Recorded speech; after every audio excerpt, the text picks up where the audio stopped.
Hello, thank you all so much for joining me here at Everywhere Book Fest. I have to tell you, I have been doing comic books and graphic novels for about 20 years now. I've done all sorts of speeches at different festivals and with library communities and communities at schools and at bookstores. It's been real fun to do that. But this is one of the weirder ones that I've had to do. I usually am not in my own home while I do these speeches. And I think it's weird because right now it's weird to do anything in the world. We're just in an unprecedented time.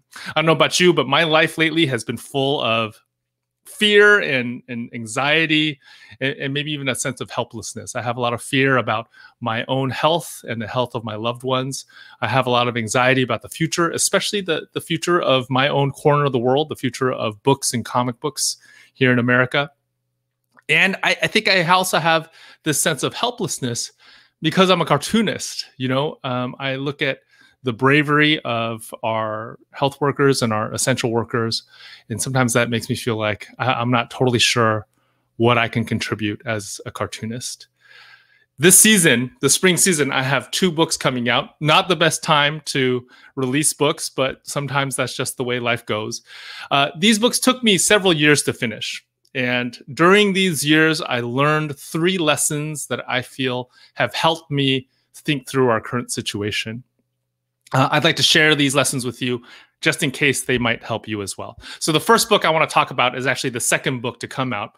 Superman Smashes the Klan will be out from DC Comics in May of this year, in just about a month. And this is actually a retelling of one of the most famous storylines from the Superman mythos. Back in 1946, Superman had the most popular radio show in America. And in June of that year, there was a storyline called The Clan of the Fiery Cross that aired for 16 episodes. And the way the story went was this. A Chinese-American family moves into Metropolis. A group of hooded racists gets really freaked out about it. So they burn a wooden cross on this family's lawn. Superman, his friends at the Daily Planet, and this Chinese-American family, they all team up to take down the Clan of Metropolis. This is considered one of the most important stories about Superman because it had a real world effect. Supposedly, after the story aired, the real life Klan experienced a drop in their membership. After being portrayed as this group of bumbling and hateful idiots on this children's radio show, nobody in America could take them seriously again. Superman, a fictional hero in a red cape, was able to take down the real life Klan. That just shows the power of story. What intrigued me most about this, though, was that at the heart of this story that dates back to 1946 was a Chinese-American family. This panel right here on the screen is actually drawn by Gurihiru. So I only wrote Superman Smashes the Klan. It's being drawn by this fabulous Japanese art team named Gurihiru. Now, this Chinese-American family intrigued me because I've been reading Superman comics for a very long time. This right here up on the screen is my very first comic of my collection. I got it when I was in 5th grade. As you can see, it stars Superman. I've read Superman comics for a very long time. I don't remember seeing that many characters who looked like me in those stories. So I wanted to find out why. I wanted to find out why in 1946 did those writers choose to make the family at the center of the drama a Chinese-American family. Here's what I discovered. The short answer is, that's what Chinese-American families were doing in the post-war era. Many Chinese-American families took advantage of the GI Bill, this bill that offered returning veterans all sorts of benefits, including home loans. So these Chinese-American families would take advantage of the GI Bill and move into previously all-white suburbs. This move was not easy for them to make.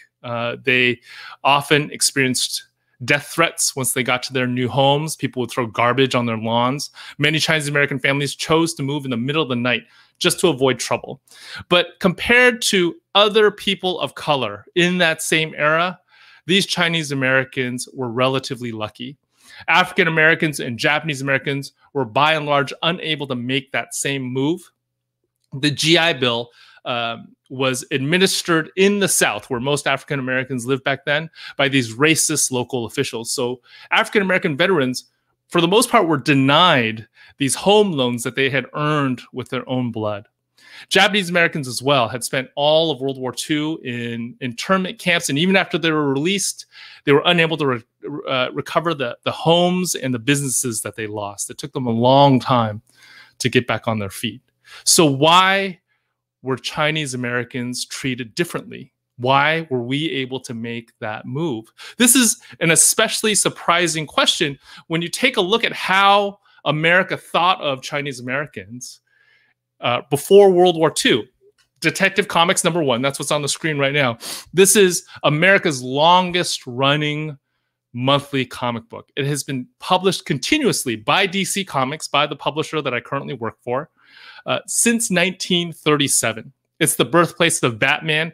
But for Detective Comics #1, the cover featured a character named Qin Lung, who really typifies what Americans thought of Chinese back then. So back then, we were seen as sneaky, as untrustworthy, as genetically prone to crime. Chinatown was where you would go if you wanted to buy illegal drugs or if you wanted to get mugged. But then World War II happens. And in 1941, the Empire of Japan attacks Pearl Harbor. In a moment, almost overnight, the story about Chinese Americans changes because America realizes that China is our greatest ally against the Empire of Japan. All of those old stereotypes that had been applied to Chinese Americans get refocused solely on Japanese Americans. So this right here is a cover of a Time magazine issue all about the attack on Pearl Harbor. The cover features a drawing of Admiral Yamamoto, who was the mastermind of that attack. And as you can see in the way he's depicted, a lot of those old stereotypes are now applied to the Japanese. Now, for Chinese Americans, I think that the shift in story is really typified by this article in that same issue of Time magazine. The title of the article is How to Tell Your Friends from the Japs. It's all about how to tell by looking at somebody whether they're Chinese or Japanese. Just a pro tip, there's no real way of doing this without asking somebody. But the title of this really just shows how Chinese Americans went from being genetically criminal to friends. Our story went from being how we were threatening to now how we were loyal, brave, and hardworking. This story shift happened in response to something that happened overseas over which we had no control. Because of the story shift, Chinese Americans, in some cases, not all, but in some cases, were allowed to integrate into white regiments in the United States Army. Back then, the Army was segregated. This did not happen for any other people of color. Only Chinese Americans. I cover all of this in Superman Smashes the Klan, both in the main story and also in the back matter. And I think this is the first story that I learned from working on these books over the past several years.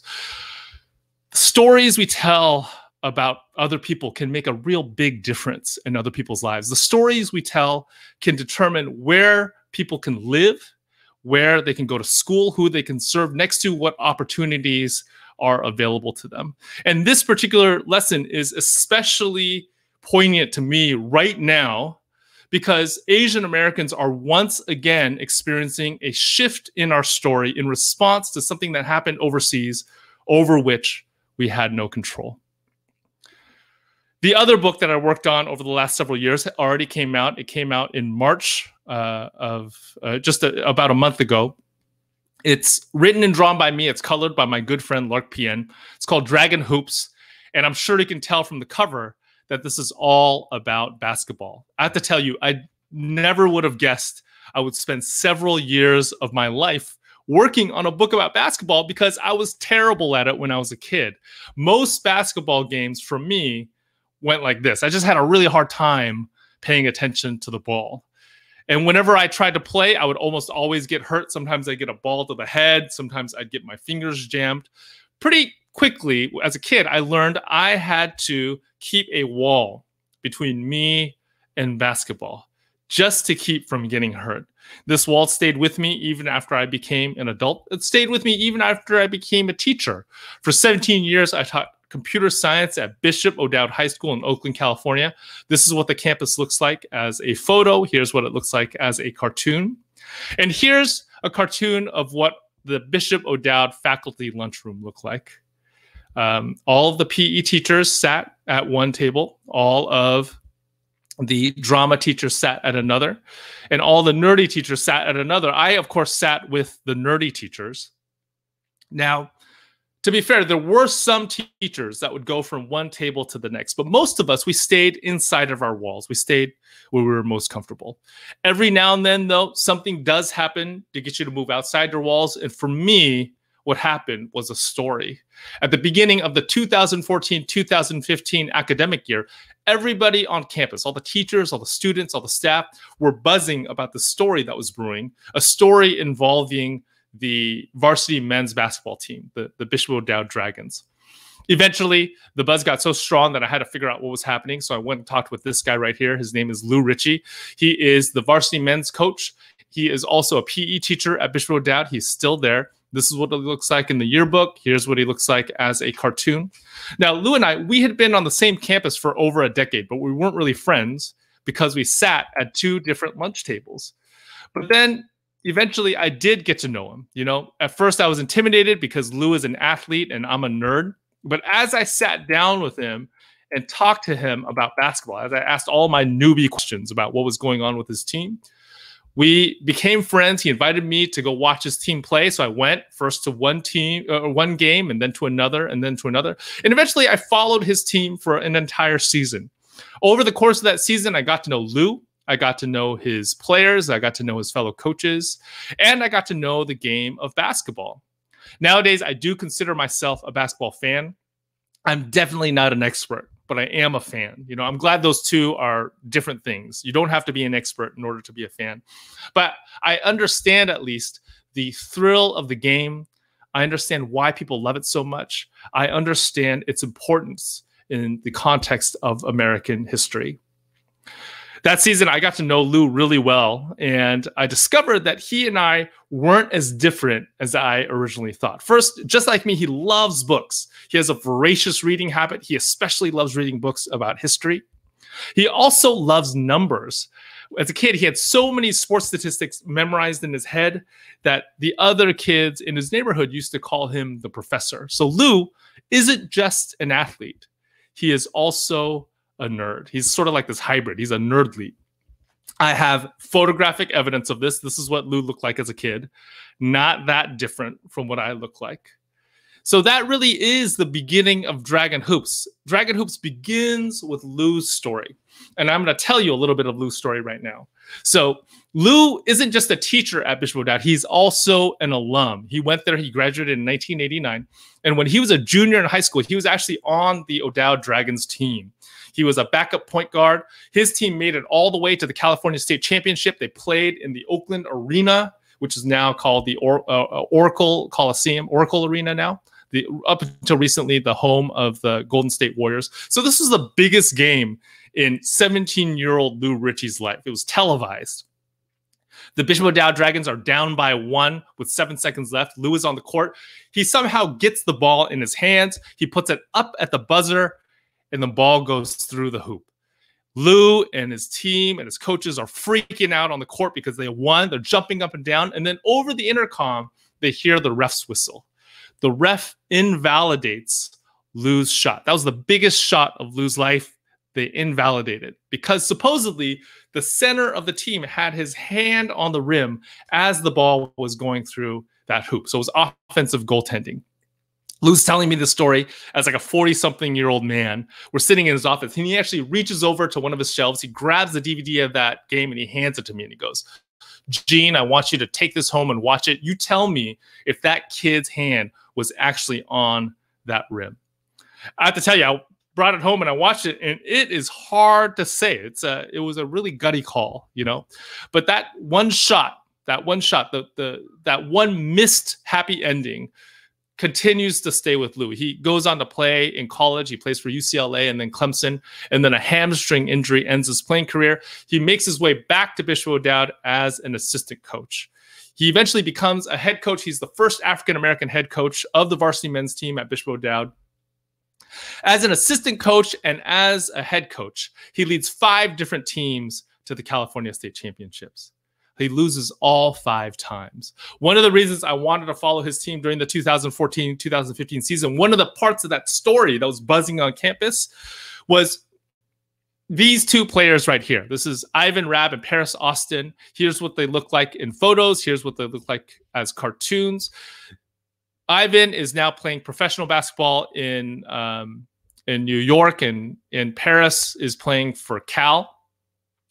Ivan and Paris were the two best men's players to go through that school in a really long time, in like a generation.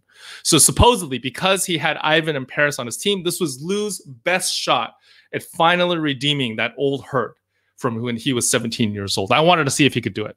That's what the book's about. I'm not going to spoil the ending, so I'm not going to tell you if he did it or not. But, you know, as I got to know Lue, I realized the importance of history. Lue's personal history still affects him to this day. That missed shot from when he was 17 years old affects him, you know, and he has such a deep respect for history that he actually chose to major in it.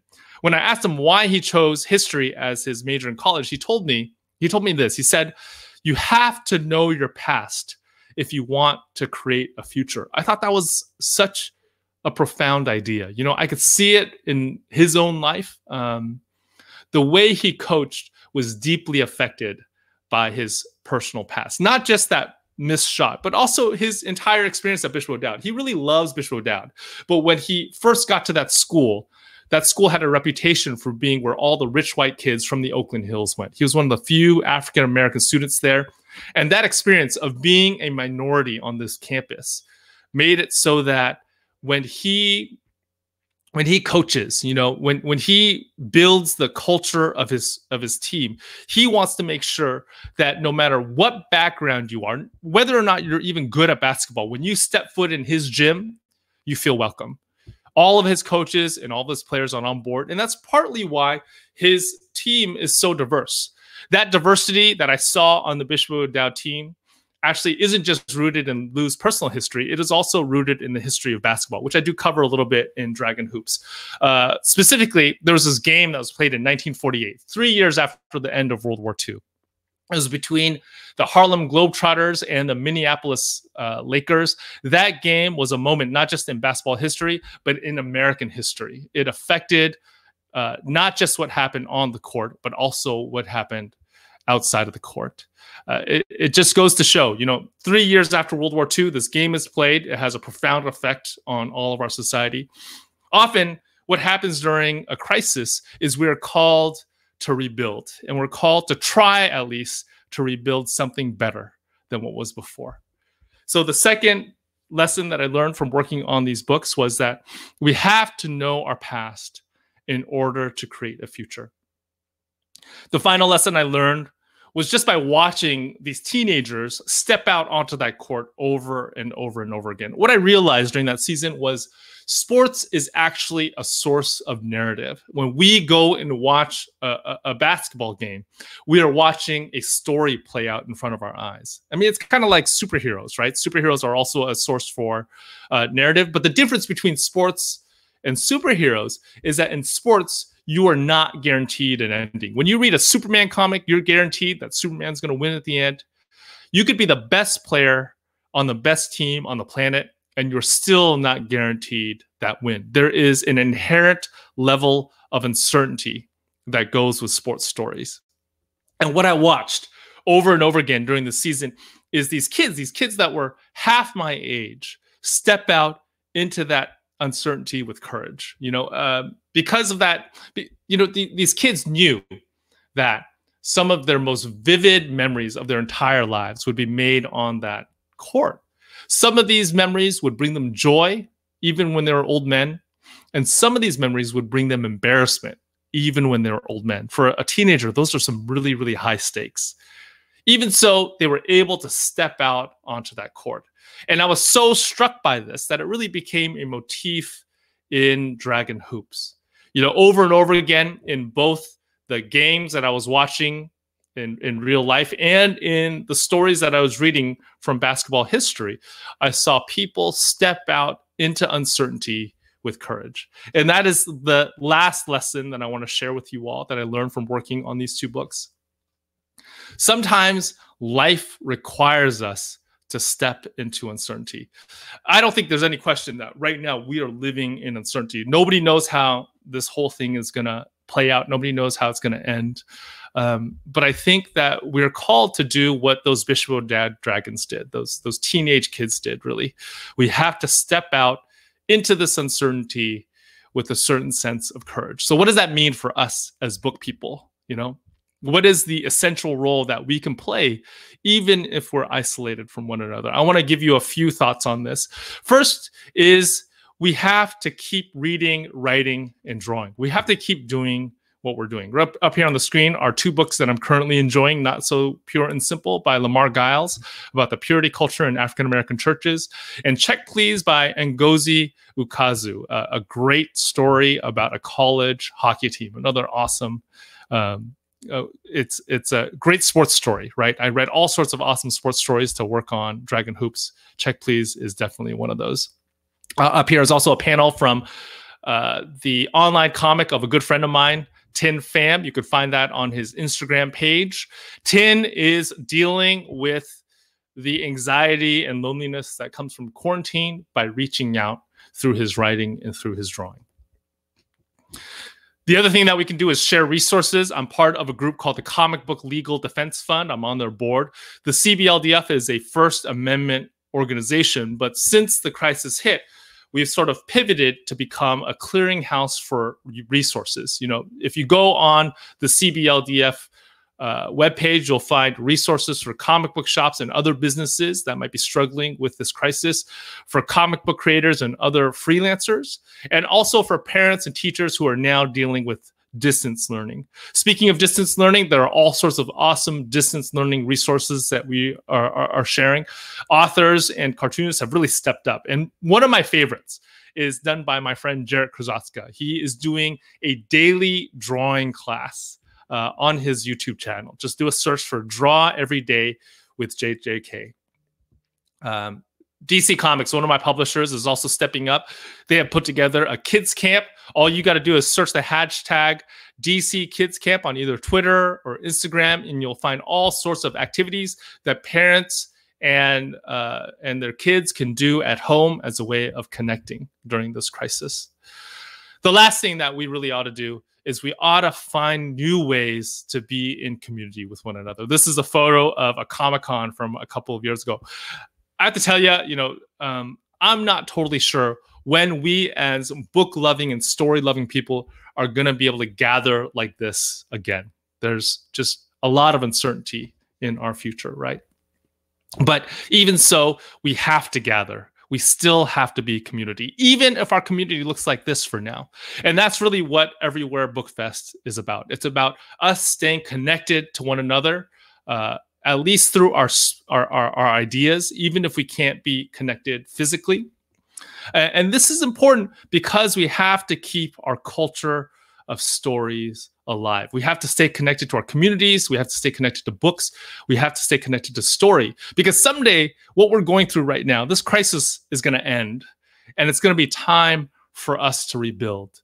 Stories are going to be an essential component of the rebuilding of our culture, because as history has taught us, stories can affect where people live, who we're friends with, what we do for work, and what opportunities are open to us.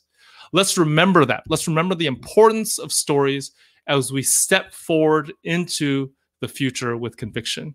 I hope you'll take advantage of everything that's offered here at Everywhere Book Fest. I hope you'll learn and you'll have fun, but I hope you'll especially be empowered to step forward with conviction. Thank you once again for being here. I'll see you soon.